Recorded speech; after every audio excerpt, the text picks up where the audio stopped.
عزیز طلبہ، یہ سورۃ البقرہ کی خاتمے کی آیات ہیں، اور مضمون اب دوبارہ اپنے اصل کی طرف لوٹ رہا ہے، یعنی جتنے موضوعات بقرہ میں زیر بحث لانے تھے وہ سب ہو چکے۔ آخری جو حکم تھا ربا کے بارے میں وہ بھی ہو گیا، اس کا حکم بھی ہو گیا، اور اس کا جو پیشہ اختیار کرنے والے ہیں ان کو اللہ اور رسول کی طرف سے اعلان جنگ بھی ہو گیا، اور پھر اس کا بدل جو ہے وہ بھی بتا دیا کہ ربا کو ختم کرنے کے لیے کیا طریقہ ہے۔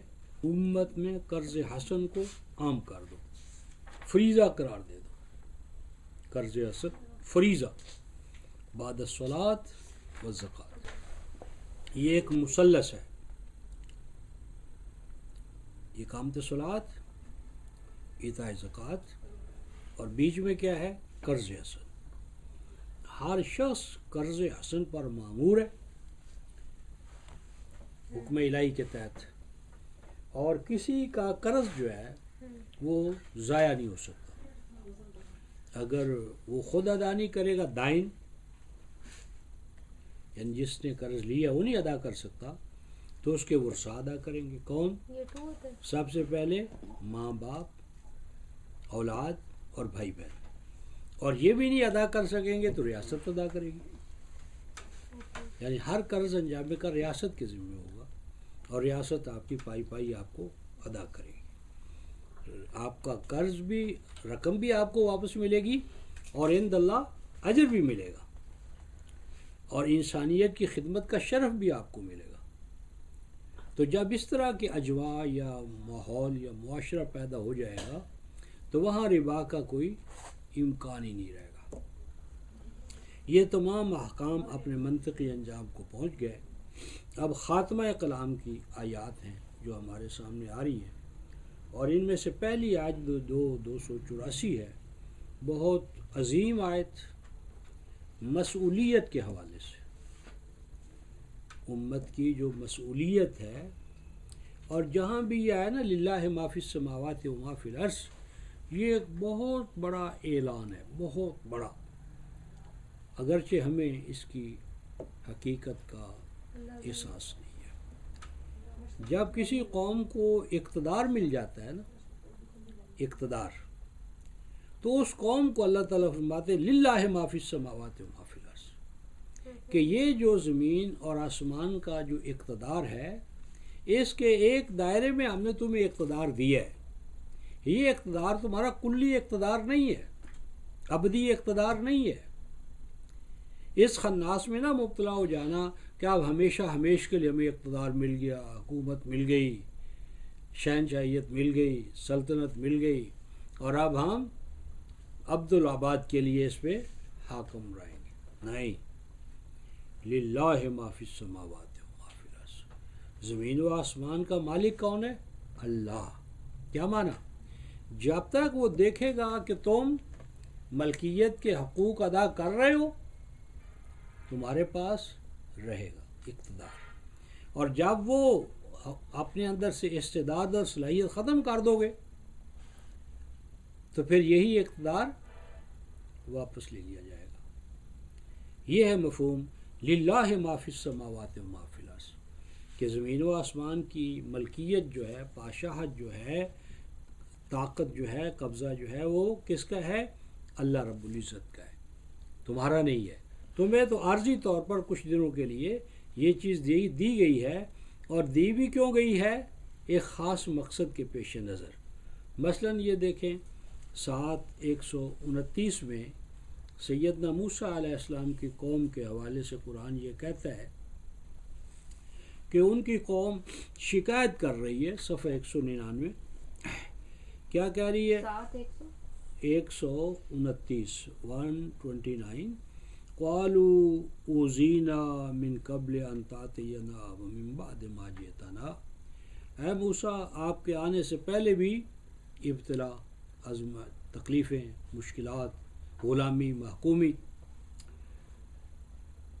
ومن بعد ما جئتنا، اور جب تو آ گیا، تجھے قائد مان لیا، امام مان لیا، تیری قیادت میں ہم نے سفر کا آغاز کیا، تو اب مصائب پہلے سے بڑھ گئے۔ یعنی سیدنا عمار ابن یاسر، سیدہ سمیہ رضی اللہ تعالی عنہ، سیدنا بلال، سیدنا صہیب جب تک ایمان نہیں لائے تھے ان پر وہ کیفیت نہیں تھی عذاب کی۔ جب ایمان کا اعلان کیا تو ایک عذاب کا دور شروع ہو گیا۔ کیوں بھائی؟ عذاب کا دور شروع ہو گیا۔ غلامی تو پہلے تھی، عذاب تو نہیں تھا نا۔ اب غلامی بھی ہے اور عذاب بھی ہے۔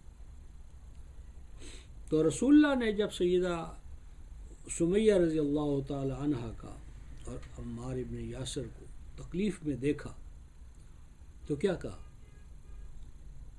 کہ کھڑے ہو جاؤ، مزاحمت کرو۔ اصبروا یا آل یاسر موعدکم الجنہ۔ یہ ہے پیسو ریزسٹنس۔ یہ بھی ایک منزل ہے کہ ظلم کو سہ جاؤ لیکن اپنے موقف سے نہ ہٹو۔ پہاڑ ٹوٹ جائیں مصائب کے لیکن اپنے موقف پر پہاڑ کی طرح کھڑے رہو۔ تو کہتے ہیں کہ کل بھی عذاب تھا اور آج تو عذاب میں اضافہ ہو گیا، شکایت کر رہے ہیں نا۔ تو سیدنا موسیٰ کہتے ہیں قال عسیٰ ربکم ان یہلک عدوکم، کہ مجھے تو صاف نظر آ رہا ہے کہ یہ جو دشمن تمہارا یہ حرکت مذبوحی کر رہا ہے، جس طرح آج امریکہ کر رہا ہے۔ علامہ کہتے ہیں کہ جانتا ہے جس پہ روشن باطن ایام ہے، مصداقیت فتنہ فردہ نہیں اسلام ہے۔ اب اسلام کو امریکہ نے ٹارگٹ کر لیا ہے، وہ جانتا ہے، وہ بدھزم سے کوئی خائف نہیں ہو، ہندوازم سے کوئی خطرہ نہیں، حتیٰ کہ اشتراکیت سے بھی کوئی خطرہ نہیں، کیونکہ اشتراکیت بھی مادیت کی پیداوار ہے اور اب تو وہ ویسے ہی آبائے قدیم کی گود میں چلے گئے۔ تو خطرہ اگر ہے تہذیبی طور پر، ثقافتی طور پر، تو وہ اسلام سے، مسلمانوں سے زیادہ وہ اسلام سے انتقام لے رہا ہے۔ اور واللہ متم نورہ ولو کرہ الکافرون ولو کرہ المشرکون، اللہ کا نور عام ہو کر رہے گا، پھیل کر رہے گا، ارض و سمائس اشرقت الارض بنور ربہا، وہ منور ہو کر رہیں گے، لیکن اپنی سی وہ کیے جا رہے ہیں۔ قال عسیٰ ربکم، میری قوم میں تو دیکھ رہا ہوں کہ تمہارا دشمن دن بدن ہلاکت کی طرف جا رہا ہے، ہلاکت کی طرف جا رہا ہے۔ اور آگے اگر دشمن ہلاک ہو گیا تو ہمیں کیا ملا بھائی؟ کچھ ملا؟ نہیں ملا۔ تو دشمن کی ہلاکت پہ خوش نہیں ہونا چاہیے۔ کس پر خوش ہو؟ وَيَسْتَخْلِفَكُمْ فِي الْأَرْضِ، وہ جو فرعون، حامان اور قارون کا اقتدار تھا نا، اس اقتدار کی گدی پر تمہیں بٹھا دیا جائے گا۔ انگریز تو چلا گیا، اب انگریز کی سیٹ پہ تم بیٹھ گئے، تم وائسرائے بن گئے۔ تو آگے کیا فرمایا؟ فَيَنْظُرَ كَيْفَ تَعْمَلُونَ، تو وہ مالک الملک نظر رکھے گا کہ تم کیا کرتے ہو، تمہارا نظام حکومت کیا ہے، تعلیم کیا ہے، تربیت کیا ہے، صحت کا نظام تم کیا لاتے ہو۔ جب اس بات پر ایمان ہو کہ ہمارا ہر عمل جو ہے وہ میزان خداوندی میں، میزان الہی میں تولا جا رہا ہے، تو پھر وہ قوم نہیں ڈگماتی۔ اور جب یہ نہ ہو تو پھر قوم کا کوئی قدم صحیح نہیں پڑتا۔ اسی ضمن میں ایک مقام سورہ الفجر میں آیا ہے، ہو ایسا لفظ ہے، یہ 711 اور 712 پر ہے، یہ ہلاک قومیں جو ہوئی ہیں، الم تر کیف فعل ربک بعاد، کچھ پتہ ہے کہ قوم عاد کے ساتھ تیرے رب کا معاملہ کیسا تھا، کیسا ہوا؟ ارم ذات العماد، عاد سے یہاں مراد ان کی وہ شاخ ہے جو ارم تھی، اور اس کی پہچان کیا تھی؟ ذات العماد، عماد بڑے بڑے ستون، بڑے بڑے اونچے پیلس، بڑی اونچی بلڈنگز، اسکائی اسکیپر، ملٹی پلائی، منزلوں کی منزلیں، پہاڑوں میں، سہول میں، ہر جگہ بلڈنگز کا، کارخانوں کا.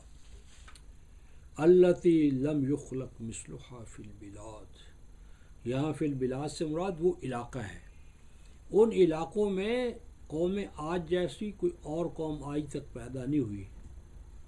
اور سمود الذین جابوا الصخر بالواد، قوم سمود کا کیا کہنا، انہوں نے تو پہاڑوں کو تراش کر بلڈنگز بنائی وادیوں میں.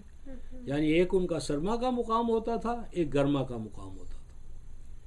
گرما کے مقام میں وہ پہاڑوں پر جاتے تھے، اور پہاڑوں کے اندر انہوں نے اپنی آرام گاہیں بنائی ہوئی تھی.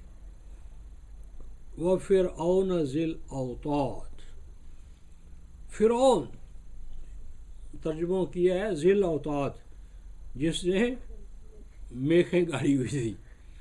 اوتاد وطد کی جمع ہے، وطد کہتے ہیں لشکر کو. ذی الاوتاد، جس طرح آج امریکہ نے دنیا کے ہر ملک میں اپنی بیس بنائی ہوئی ہے. دنیا کا کون سا ملک ہے جہاں امریکہ کے اڈے نہیں ہیں؟ امریکہ کی بیسز ہیں. اتنی بڑی بڑی بیسز ہیں کہ سعودی عرب میں جا کر دیکھ لو، خبر میں، ہاں جی، تبروک میں، اور مکہ مدینہ دائیں بائیں ذی الاوتاد خیمے گاڑے ہوئے، بیسز بنائی ہوئی ہیں، چھاونیاں بنائی ہوئی ہیں زیر زمین سرما اور گرما کے لیے. الذین طغوا فی البلاد، یہ تمام کے تمام جن کا ذکر ہوا ہے یہ کیا تھے؟ سرکش تھے. قانون الہی، مساوات بندوں کی، مواخات بندوں کی، اخوت بندوں کی، عدل بندوں کے لیے، ان اقدار انسانیت کا انکار کرتے تھے. فَأَكْثَرُوا فِيهَا الْفَسَادَ، دل کھول کر انہوں نے زمین میں فساد مچایا، طبقات پیدا کی، طبقاتی امتیاز پیدا کیا، ظلم کے لیے اپنے پیمانے مقرر کیے. یہ دیکھو فَصَبَّ عَلَيْهِمْ رَبُّكَ صَوْتَ عَذَابٍ إِنَّ رَبَّكَ لَبِالْمِرْصَادِ. یہ ہے بات جو یاد رکھنے کی ہے. کیا؟ إِنَّ رَبَّكَ لَبِالْمِرْصَادِ، تیرا رب تو اللہ کے بندو تمہاری گھات میں بیٹھا ہوا ہے، تمہیں نظر نہیں آ رہا. جیسے ہم چھوٹے ہوتے ہوئے کہ چڑیا پکڑتے تھے نا، تو ایک ٹوکرا سا لے کر اس کے نیچے دانے ڈال دیتے تھے، اور اس کے اوپر ایک ہماری وہ رسی پیچھے پکڑا ہوتا تھا، اور وہ اس طرح وہ کھارا جو ہے نا وہ ہوتا تھا. جو ہی وہ بیچاری اندر آتی تھی دانے چوگا، ہم اس کو نیچے گرا.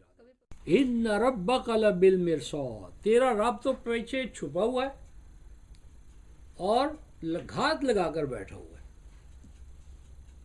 ان ربک لبالمرصاد، گھات لگا کر بیٹھ، سامنے نہیں آتا، کیونکہ سامنے آ جائے گا تو پھر جیلر سامنے آ جائے تو کون کرے گا. ان ربک لبالمرصاد، یہ ہے. فینظر کیف تعملون، وہ تمہارا رب دیکھے گا کہ اب تم کیا کرتے ہو، تمہارے اعمال کیا ہے، تمہارا نظام کیا ہے. تو اس نظام کو کون سی چیز صحیح رکھتی ہے؟ للہ ما فی السماوات و ما فی الارض، زمین و آسمان کی واحد ملکیت صرف اللہ کی ہے. تم اپنے آپ کو ارباب اور ملاک نہ بنا لینا، نہ مالک الملک و مالک الملک سمجھنا، تم امین سمجھو اپنے آپ کو. فرماتے ہیں ان تبدوا ما فی انفسکم او تخفوہ یحاسبکم بہ اللہ، تم اپنے اندر کو لوگوں پر ظاہر کرو یا لوگوں سے چھپا لو. لوگوں سے زیادہ تو ہم چھپاتے ہی ہیں، کوئی اصل نہیں ہے جو اپنے آپ کو دوسرے پر ظاہر کرے. ہر آدمی کے دو دو چہرے ہیں، تین کم از کم.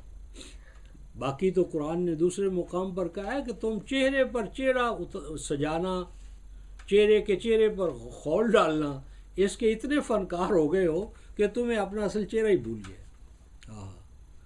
ترکتم ما خولناکم وراء ظہورکم.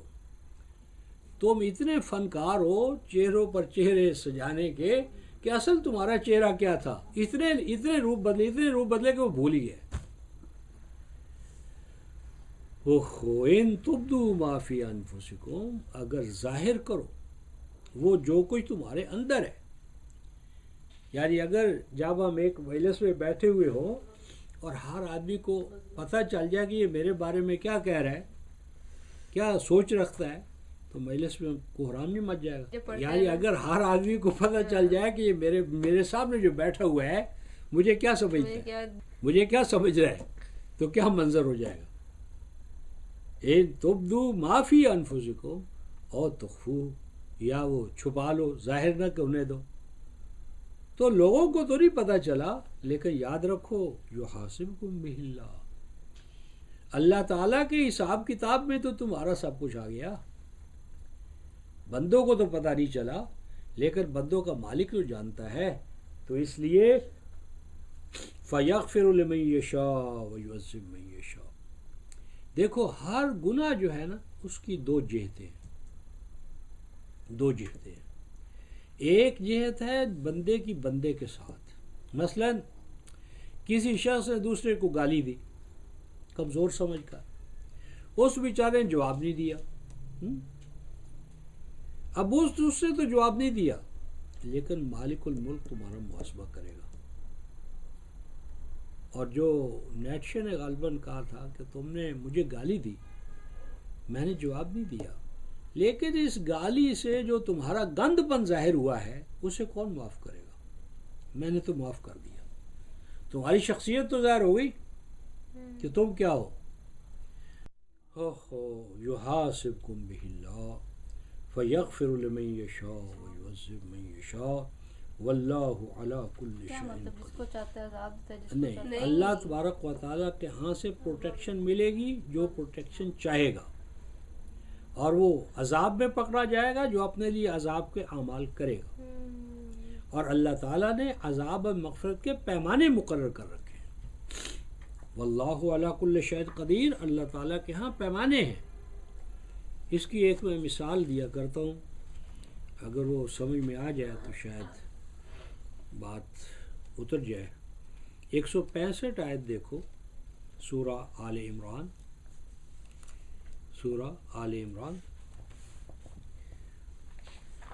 اولما اصابتکم مصیبہ 86 صفحہ.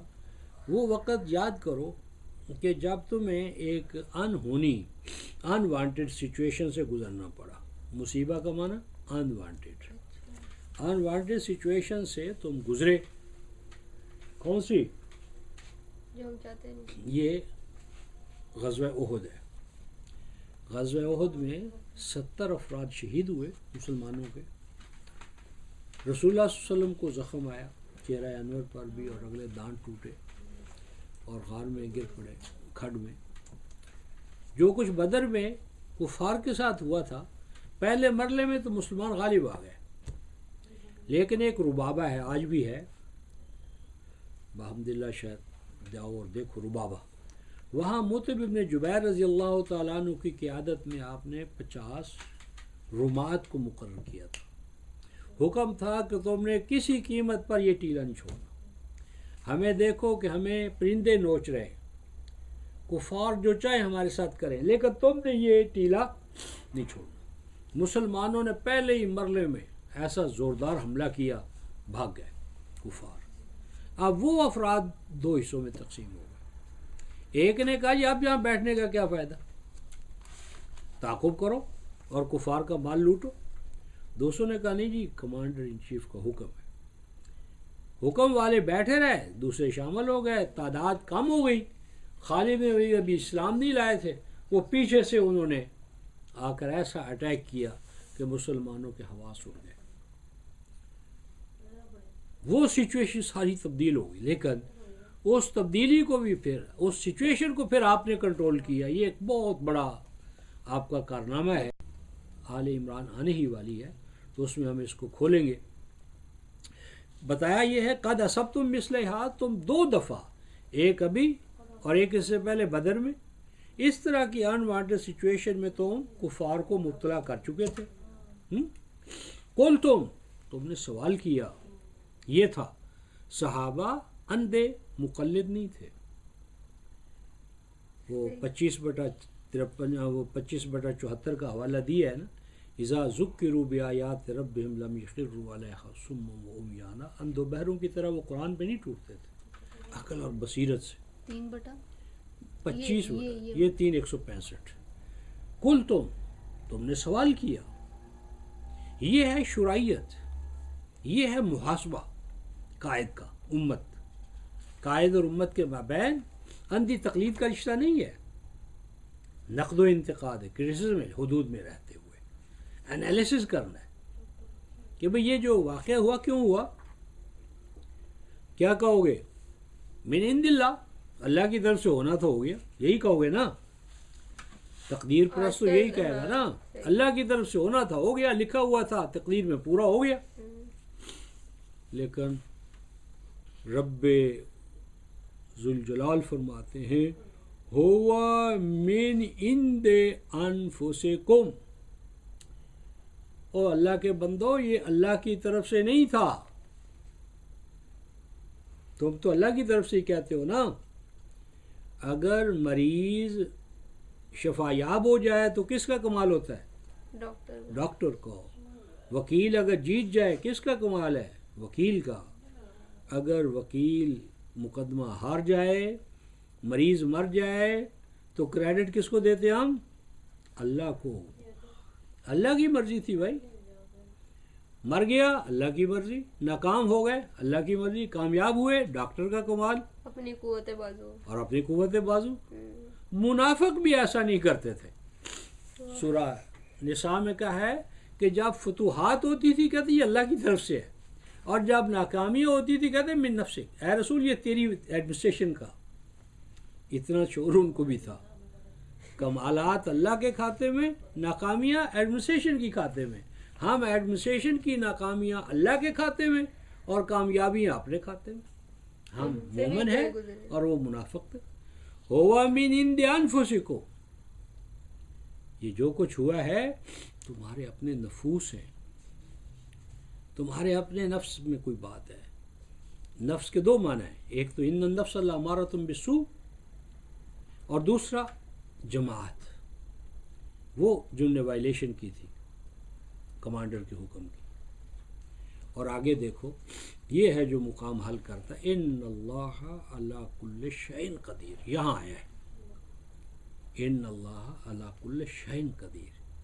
سمجھے؟ اللہ تعالیٰ نے فتح و شکست کے پیمانے مقرر کر دیے ہیں، اگر ان پیمانوں کا علم حاصل کر لو اور عمل کرو تو فتح ہے، علم حاصل کرو عمل نہ کرو ناکامی ہے۔ پیمانے مقرر کر دیے۔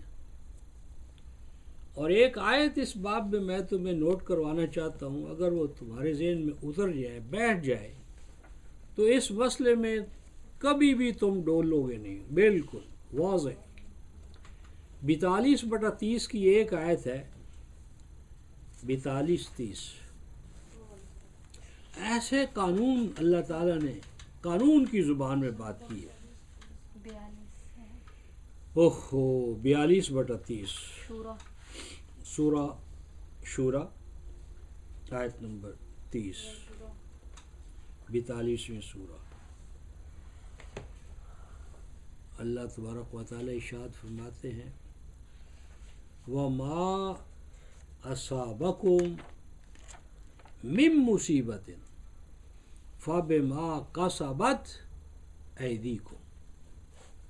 قرۃ العین، دیکھو وما اور پھر من، ما اور من، ما اصابکم، نہیں پہنچتی تمہیں کوئی بھی مصیبت، انفرادی ہو، اجتماعی ہو، علمی ہو، عملی ہو، جو مصیبت بھی تمہیں پہنچتی ہے۔ 42/30 وما اصابکم من مصیبہ الا، کیوں پہنچتی ہے؟ فَبِمَا كَسَبَتْ أَيْدِيكُمْ، وہ کسب ہوتا ہے، رزلٹ ہوتا ہے، کمائی ہوتی ہے تمہارے اپنے ہاتھوں کی، تمہاری جماعت کا، تمہاری ریاست کا، تمہاری سوسائٹی کا، تمہارے قضاء و قدر کے غلط تصورات جو ہیں وہ ان سب کا محصول ہوتا ہے۔ اور آگے دیکھو وَيَعْفُو عَنْ كَثِيرٍ، اور اللہ تعالیٰ تو کسی مصیبت کو پہلے ہی دن مصیبت نہیں بننے دیتے۔ اگر آپ ایک ببول یا کیکر کا پودا لگائیں گے نا تو ایک دن میں وہ کیکر نہیں بنتا کانٹوں والا، درمیان میں ایک لمبا عمل ہوتا ہے کہ جب چاہو اکھاڑ دو، جب چاہو اکھاڑ دو۔ وَيَعْفُو عَنْ كَثِيرٍ، ایک لمبی مدت تک تمہیں مہلت ملتی ہے۔ دفعتاً واحدہ کسی قوم کو زوال نہیں آتا۔ میرے استاد فرمایا کرتے تھے کہ آج قوم کو بخار ہو گیا، آکسفورڈ کیمبرج، نائی کا بیٹا بھی، اور پتہ نہیں اب تو Royal Haven system, Lahore children school system, وہ بیچارے سسٹم کا مفہوم اور معنی بھی نہیں جانتے نا، ان کے ہاں بھی سسٹمائز کر دیا ہے، بدبختوں، پتہ ہی نہیں سسٹم ہوتا کہ ایک بھیڑ چال ہے۔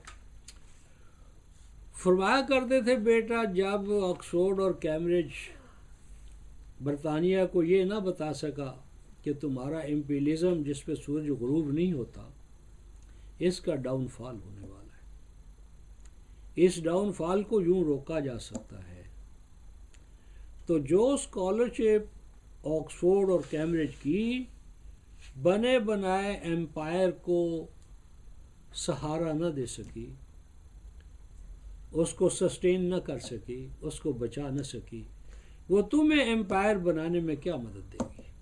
یہ ہے کمال۔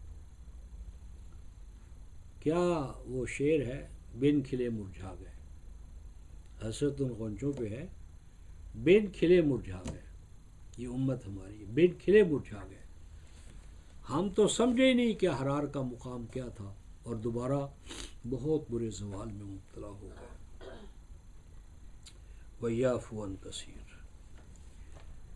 تُبْدُوا مَا فِي أَنفُسِكُمْ وَتُخْفُوهُ يُحَاسِبْكُم بِهِ اللَّهُ فَيَغْفِرُ لِمَن يَشَاءُ وَيُعَذِّبُ مَن يَشَاءُ وَاللَّهُ عَلَى كُلِّ شَيْءٍ قَدِيرٌ۔ فرمایا آمن الرسول بما انزل الیہ من ربہ والمؤمنون کل آمن باللہ وملائکتہ وکتبہ ورسلہ لا نفرق بین احد من رسلہ وقالوا سمعنا واطعنا غفرانک ربنا والیک المصیر لا یکلف اللہ نفسا الا وسعها لہا ما کسبت وعلیہا ما اکتسبت۔ بہت عظیم آیت ہے اور بڑے عظیم حقائق اس میں آئے۔ آمن الرسول، یہ ایک سوال ہے، رسول کا اور قرآن کا باہمی تعلق کیا ہے؟ یہ ہمارے زوال میں یہ سوال مرکزی حیثیت رکھتا ہے، اس کے جواب پر امت کا عروج یا زوال موقوف ہے۔ رسول کا اطلاق دو چیزوں پر ہوتا ہے، یاد رکھو، رسول کا اطلاق دو چیزوں پر ہوتا ہے۔ کیا؟ رسول فعول کا وزن ہے، رسول فعول کا وزن ہے، فعول کا وزن حامل کے لیے بھی ہے اور محمل کے لیے بھی ہے۔ رسول کا کیا معنی ہے؟ رسالت کا حامل، یعنی جس نے رسالت کو اٹھایا ہوا ہے اور رسالت آگے پہنچانے کا ذمہ دار ہے۔ اور دوسرا کیا معنی ہے؟ رسالت، نفس رسالت، پیغام۔ ایک اس کا معنی ہے پیغامبر اور دوسرا کیا معنی ہے؟ پیغام پہنچانے والا۔ پیغام اور پیغام پہنچانے والا. دیکھو ایک مقام تمہیں بتاتا ہوں جس میں کنٹراڈکشن والوں نے قرآن پر جو کنٹراڈکشن بتائے ہیں نا وہ تو ہم نے کو حل کیا ہوا ہے. ایک مقام دیکھو 377 صفحہ کہ موسیٰ اور ہارون دونوں کو حکم ہو رہا ہے کہ تم دونوں جاؤ. کدھر جاؤ؟ فرعون کی طرف، اور جا کر اسے پیغام دو. قالا لا تخافا اننی معکما اسمع وارا فاتیاہ فقولا. آگے پڑھو. انا رسولا ربک. یہ رسولہ کیا ہے؟ مثنیٰ کا صیغہ ہے. یعنی کیا معنی تھا؟ انا رسولان. انا رسولان. انا رسولان تو اضافت کی وجہ سے نون گر گئے. تو جا کر کہنا انا رسولا. موسیٰ اور ہارون دو ہیں نا، تو اس لیے دونوں کو کہا کہ جانا اور یہ کہنا انا رسولا ربک، ہم تیرے رب کی طرف سے دونوں رسول بنا کر بھیجے گئے ہیں. اب 439 صفحے پر دیکھو سورہ شعراء آیت نمبر 16. فَأَتِيَا فِرْعَوْنَ، اور آگے فَقُولَا إِنَّا رَسُولُ رَبِّكَ. رسول ربک انا رسول رب العالمین. سمجھے تضاد کیا پیش کیا اس نے کہ دیکھو وہاں رسولا اور یہاں رسول ہو، تو یا تو گرامیٹیکل ایررز میں اس کو شمار کرو یا کنٹراڈکشن میں شمار کرو. جواب یہ ہے کہ یہ شخص جو ہے عربی زبان سے واقف نہیں، اسلوب قرآن سے واقف نہیں. قرآن نے سورہ زاریات میں کہا اِنَّهُ لَحَقٌّ مِثْلَ مَا أَنَّكُمْ تَنْطِقُونَ. قرآن تو کلام الہی ہے لیکن اسلوب القرآن انسانی ہے، اسالیب انسانوں کے ہیں. مثلا ہم نے یونس کو بھیجا الی مئۃ الف او یزیدون، پھر ہم نے یونس کو بھیجا الی مئۃ الف او یزیدون، 1,00,000 یا کچھ زائد. تو اللہ تعالیٰ ایگزیکٹ نہیں بتا سکتے تھے. جیسے انسان بولتے ہیں یہ ایسے ہی جس طرح ہم کہتے ہیں یار 1,00,000 کی بات ہے، 1,00,000 یہ نہیں ایگزیکٹ 1,25,000. مثل ما انکم تنطقون، کلام اللہ کا ہے، اسلوب انسان والا ہے، محاورہ عرب ہے. محاورہ عرب کو اگر تم بنیاد نہیں بناؤ گے تو قرآن فہمی میں مشکلات پیش آئیں گی. تو وہاں رسولا اور یہاں رسولو. تو بات یہ ہے کہ وہاں ہے میسنجر 46 میں، 2046 میں میسنجر اور 26/16 میں میسج. پیغمبر دو تھے بائی باڈی لیکن the message was one same. Messenger کو دیکھو تو رسولا، میسج کو دیکھو رسول رب العالمین. یہی حال آمن الرسول بما انزل الیہ من ربہ والمؤمنون. میسج کے حوالے سے میسنجر کو بھی الہی میسج پر ایمان لانا پڑتا ہے.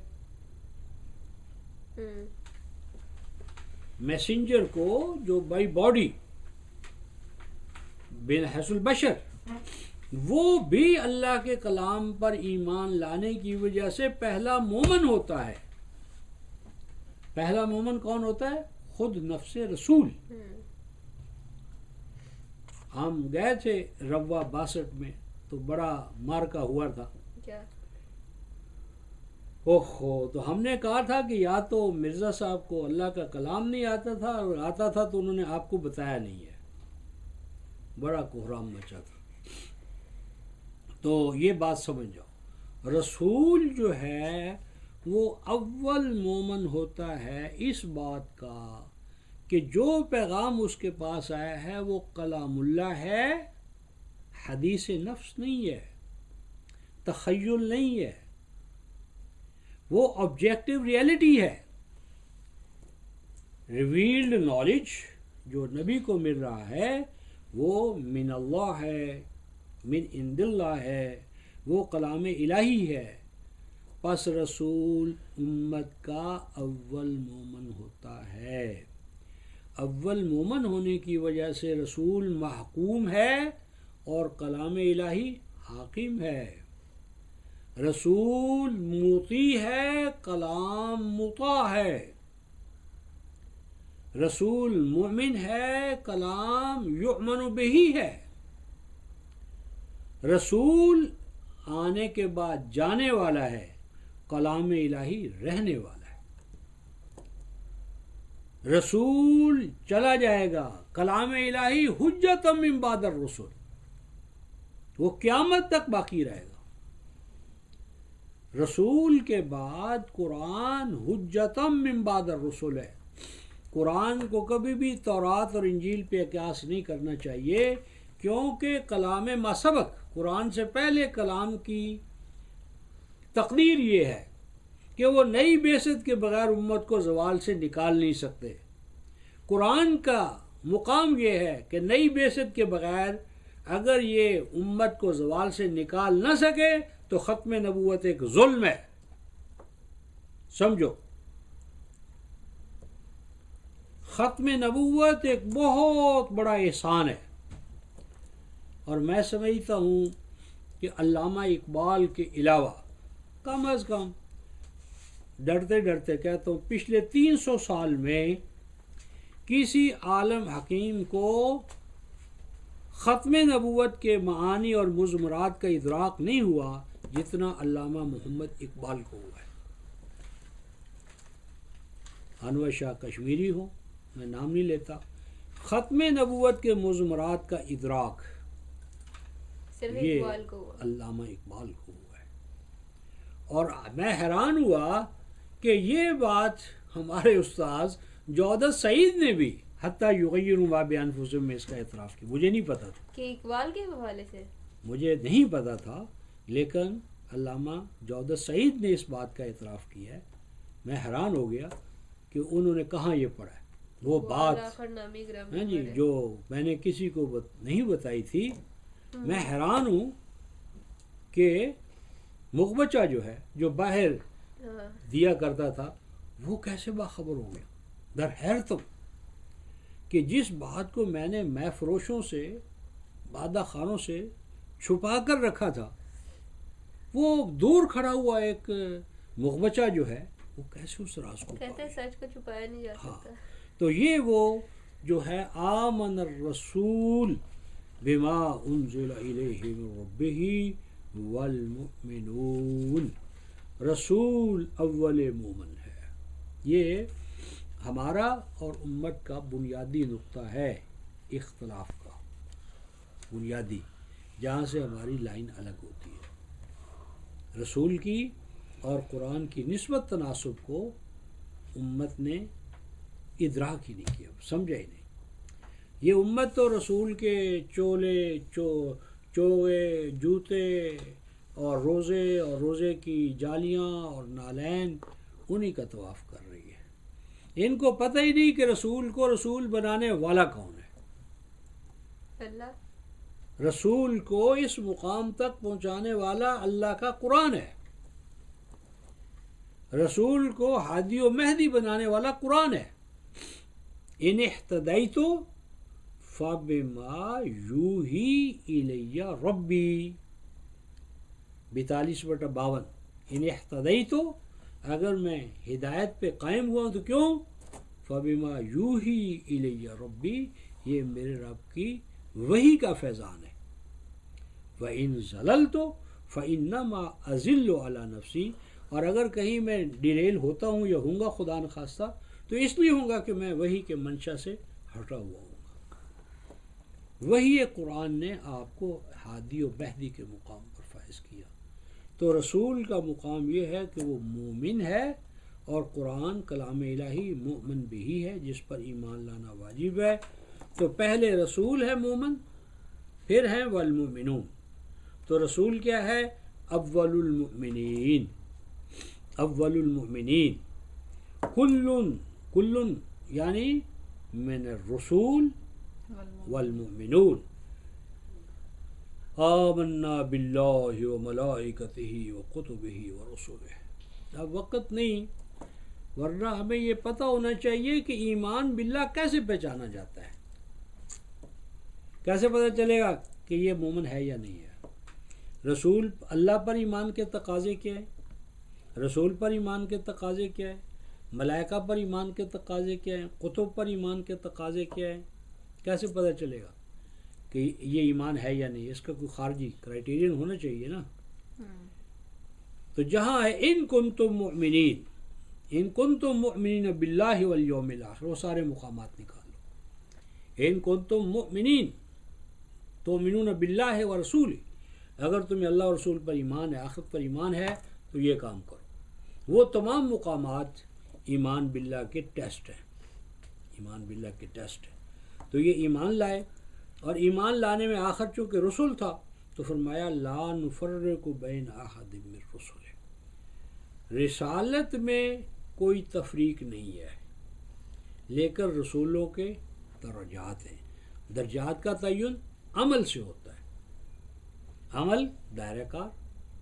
میں نے مثال دی تھی کہ ایک شیخو پورے کا ڈپٹی کمشنر ہے، ایک لاہور کا ہے، ایک پنڈی کا ہے، ایک بہاولپور کا ہے، ملتان کا ہے۔ ڈپٹی کمشنر ہونے میں سب برابر ہیں، اس کے باوجود امتیاز ہے۔ امتیاز اس کی داخلی صلاحیتیں اور دائرہ کار، امتیاز بھی ہے، درجات بھی ہیں، لیکن رسول ہونے میں سب برابر ہیں، اور ہم ان کی رسالت کو من جانب اللہ ماننے میں کوئی امتیاز روا نہیں رکھیں گے۔ جب یہ ایمان لے آئے تو اب ایمان کا ٹیسٹ کیا ہے، کیسے ظاہر کرے گے ایمان؟ قالوا سمعنا واطعنا۔ سمعنا کے اندر کیا چیز انڈرسٹوڈ ہے؟ سمعنا، سمعنا کا معنی تفہم، سننا، صرف سننا مراد نہیں ہے۔ دلیل کیا ہے؟ ہیئرنگ نہیں، لسننگ۔ ہیئرنگ ہوتی نہیں عربوں کے ہاں جب تک انڈرسٹینڈنگ نہ ہو۔ Without understanding hearing is nothing according to Quran. دلیل کیا اس ہے؟ سے تو ہمارا عربی پڑھنا بھی کچھ نہیں، قرآن دلیل کیا ہے؟ سمجھ کے تو ہے۔ سورہ الانفال آیت نمبر 22، لا تکونوا کالذین قالوا سمعنا وهم لا يسمعون ان شر الدواب عند اللہ الصم البکم۔ کون؟ الذین لا یعقلون، جس سننے میں آپ کی عقل انوالو نہیں ہے، ریزننگ فیکلٹی انوالو نہیں ہے۔ You hear but don't understand, do not understand. That hearing is not acceptable to Almighty Allah. No reward. سمینا کیوں؟ اطانا، اطانا اطاعت کیسے کرو گے جب سمجھے ہی نہیں ہو؟ اور اطانا کا روٹ کیا ہے؟ طوعن، کیا معنی؟ اطاعت کبھی فوج سے نہیں ہوتی، فوج اور پولیس اطاعت نہیں کروا سکتی۔ اطاعت تب ہوتی ہے جب آپ کا دل اس حکم پہ مطمئن ہوتا ہے، اور جب دلی اطمینان ہوگا تو کسی فوجی ڈکٹیٹر کی ضرورت نہیں ہے، نہ پولیس کی ضرورت ہے، نہ ڈنڈے کی ضرورت ہے۔ اور قلبی اور عقلی اطمینان نہ ہو تو کوئی فوج اور پولیس اطاعت نہیں کروا سکتی۔ غفرانک، یہ علت ہے، لم ہے، راز ہے۔ ہم کیوں اطاعت کرتے؟ غفرانک کیا معنی؟ نون پر زبر ہے، غفرانک کیوں؟ خوشنودی۔ یہ احکام الہیہ کا مقصود ہے غفرانک۔ اطاعت کا مطلوب کیا ہے؟ کیوں ہم اطاعت کرتے ہیں؟ کولو کے بیل کی طرح. کولو کا بیل آنکھیں بند ہے, تمہیں پتہ ہے کولو کے بیل کی آنکھیں جو ہوتی ہے نا اس کے اوپر کھوپا چڑھایا ہوتا ہے. اچھا ہاں اتنے بڑے بڑے ہوتے ہیں کھوپے, ظلم وہ آنکھوں پر, گھوڑوں پر بھی ہوتا ہے ظلم کیا؟ ظلم تاکہ ہے. دیکھ نہ سکے. تو یہی حال ہماری آنکھوں پر بھی, تو وہی کھوپے چڑھا دیے انہوں نے, کس چیز کے؟ تقلید کے, اچھا بیوقوفی کے, نادانی کے, نہ سمجھی کے. غفرانک یہ ہے علت. احکام الہیہ سے مقصود پروٹیکشن ہے, کس سے؟ پروٹیکشن, سیکیورٹی, فرام تکلیف. سیفٹی. دو ہی تو چیزیں ہیں, غم اور خوف. اچھا دو ہی چیزیں, دو ہی بیماریاں انسان کو, باقی تمام امراض یہاں سے پیدا ہوتے ہیں, اچھا خوف اور حزن. خوف اور حزن سے آپ کو سیکیورٹی دینی ہے. صحیح. اور سب سے بڑا خوف تو موت کا ہے یار. آنے والا کل کیا ہوگا, کل کیا ہونے والا ہے. جو کل ہم لوٹ مار کر چکے وہ ہمارے پاس رہے گی یا نہیں رہے گی, چھین تو نہیں لیں گے. جب یہ سرما کا موسم آتا تھا نا عربوں میں, بڑا خطرناک ہوتا تھا. ادھر سردیاں ریگستان ہے. جہاں بھی سردی کا موسم آتا ہے, جس طرح مری ہے, تو بیچارے باہر تو نکل نہیں سکتے, پائپ پھٹ جاتے ہیں. اور جو کچھ انہوں نے جمع کیا وہی ختم کرنا ہے انہوں نے. مربع یہ جات. موسم سرما کو بھی حزن کہتے ہیں, اچھا اور حزن اولاد کو بھی کہتے ہیں. اوہو یہ تو غلط بات ہے. اولاد کو بھی حزن کہتے ہیں, کیونکہ اس کا تحفظ پر انسان ہر وقت انسانی ساری مارا مارا توجہ کرتا چلی ہے. جاتی ہے. میری اولاد کا کیا بنے گا, ان کا یہ کیا ہوگا, وہ کیا ہوگا.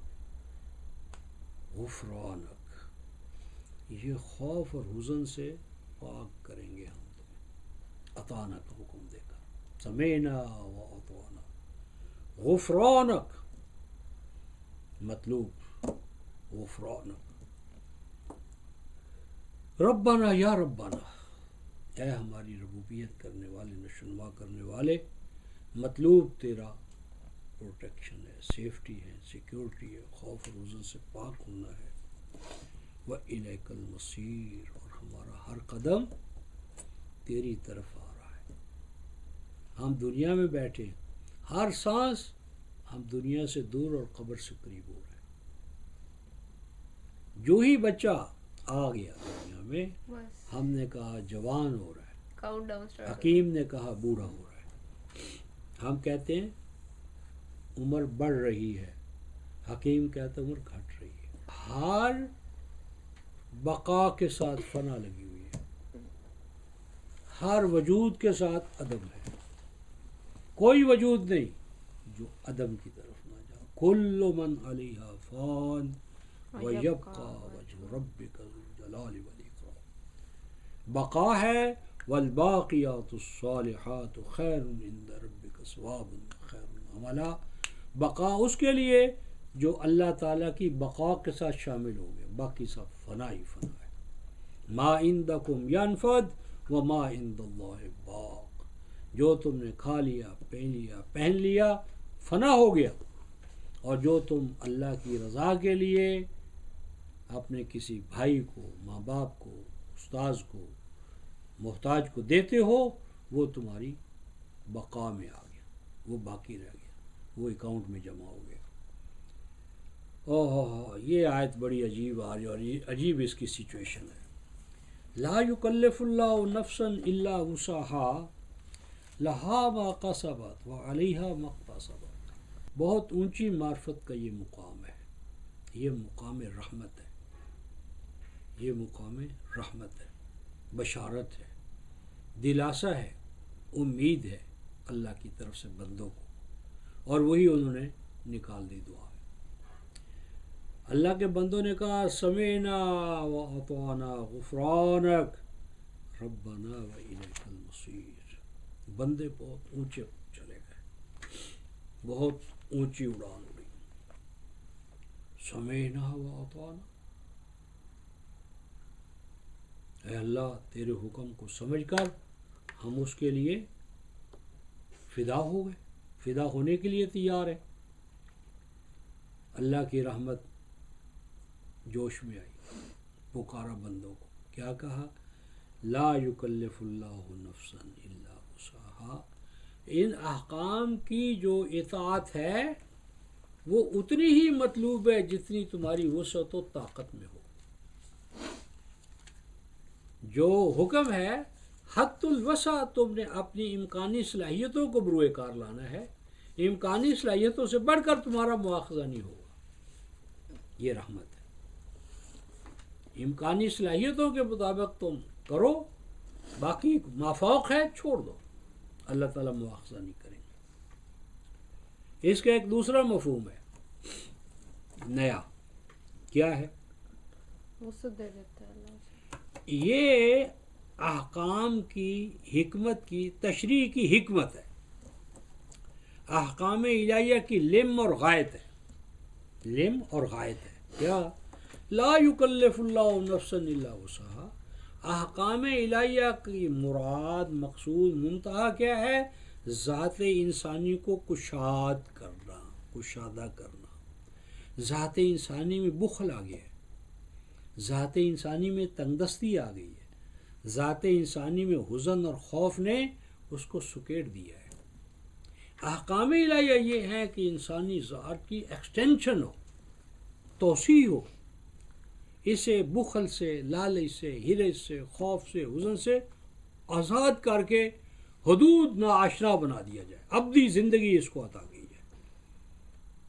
لا یکلف اللہ نفسا الا وسعہا، ذات انسانی کو اللہ تعالیٰ نے جو احکام دیے ہیں جن پہ عمل کرنا مطلوب ہے، اس کی غایت یہ ہے وسعہا، expansion of human personality, extension of human personality, ذات انسانی کی توسیع ہے، توسیع ہے، کشاد ہے، اسے حدود ناآشنا بنانا مطلوب ہے، اسے ابد کی زندگی دینا مطلوب ہے، اسے باقی باللہ کے ساتھ اللہ تعالیٰ کی بقا کے اندر شریک کرنا مطلوب ہے۔ کیوں کہ اللہ تعالیٰ نے ذات تو یا اپنے پاس رکھی ہے یا انسان کو عطا کی ہے، بس کائنات میں کہیں نفس نہیں ہے، یا اللہ کے پاس ہے جو ذاتی ہے، یا بندے کے پاس ہے جو اس کی عطا ہے، بس نہ ملائکہ کے پاس نہ کسی، بس نفس، ذات، پرسنالٹی، ایگو ہوڈ، صرف اللہ